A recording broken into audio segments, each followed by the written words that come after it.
ಒಂದು breaking news ಇದೆ, ಏನು ಅಂತ ನೋಡೋಣ ಬನ್ನಿ.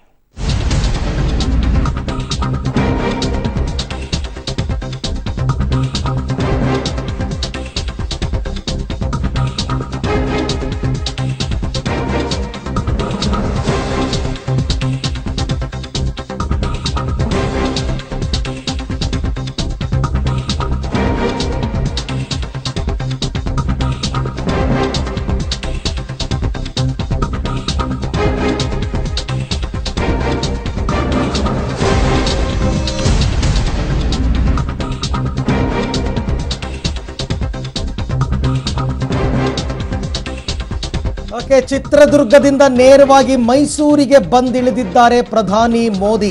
ಕೆಲವೇ ಹೊತ್ತಿನಲ್ಲಿ ಸಮಾವೇಶದ ವೇದಿಕೆಗೆ ಆಗಮಿಸಲಿದ್ದಾರೆ ಪ್ರಧಾನಿ ಮೋದಿ ಅಂತಕ್ಕಂಥ ಮಾಹಿತಿ ನಮಗೆ ಲಭ್ಯವಾಗ್ತಾ ಇದೆ. ಮೈಸೂರು ಸಾಂಸ್ಕೃತಿಕ ನಗರಿಯಲ್ಲಿ ಬೃಹತ್ ಸಾರ್ವಜನಿಕ ಸಭೆಯಲ್ಲಿ ಭಾಗವಹಿಸ್ತಾ ಇದ್ದಾರೆ ಪ್ರಧಾನಿ ಮೋದಿ ಅವರು.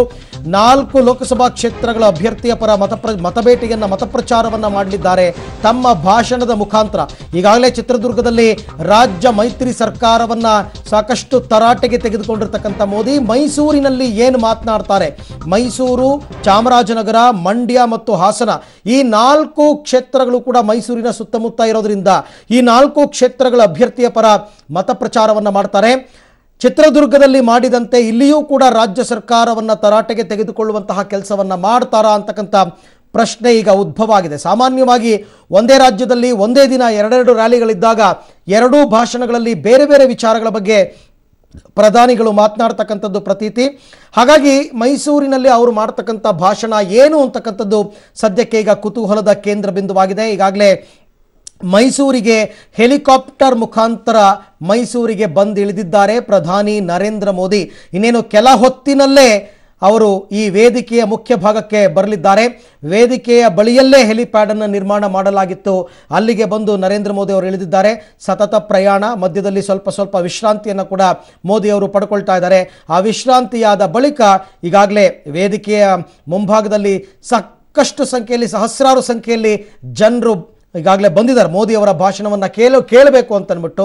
ಸೊ ಹಾಗಾಗಿ ಈಗಾಗಲೇ ಮೋದಿ ಅವರ ಭಾಷಣವನ್ನು ಕೇಳೋದಕ್ಕೆ ಅಂತ ಬಂದಿರತಕ್ಕಂಥ ಜನರು ಈಗ ಅಲ್ಲಿರ್ತಕ್ಕಂಥ ವೇದಿಕೆಯ ಮೇಲೆ ಇರತಕ್ಕಂಥ ಪ್ರಮುಖರು, ಒಂದು ಕಡೆ ನೀವು ನೋಡ್ತಾ ಇದ್ದೀರಾ ಅರವಿಂದ ಲಿಂಬಾವಳಿ ಅವರು ಮಾತನಾಡ್ತಾ ಇದ್ದಾರೆ.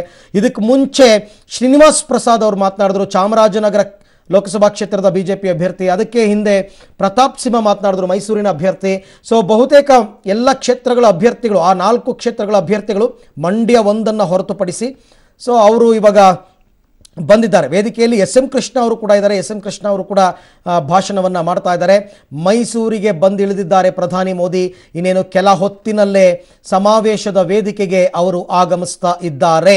ಸೊ ಹಾಗಾಗಿ ಇವತ್ತು ಕರ್ನಾಟಕದಲ್ಲಿ 2 ಪ್ರಮುಖ ಲೋಕಸಭಾ ಕ್ಷೇತ್ರಗಳಲ್ಲಿ ತಮ್ಮ ಪ್ರಚಾರವನ್ನು ಬಿರುಸಿನಿಂದ ಮೋದಿ ಅವರು ನಡೆಸಿದ ಹಾಗೆ ಆಗುತ್ತೆ. ಒಂದು ಕಡೆ ಅವರು ಭಾಷಣವನ್ನು ಮಾಡಿದ್ರೆ ಅಂತಂದರೆ ಅಲ್ಲಿಗೆ ಅದು ಸುತ್ತಮುತ್ತಲ 3-4 ಲೋಕಸಭಾ ಕ್ಷೇತ್ರಕ್ಕೆ ಅದರ ವ್ಯಾಪ್ತಿ ಇರ್ತದೆ.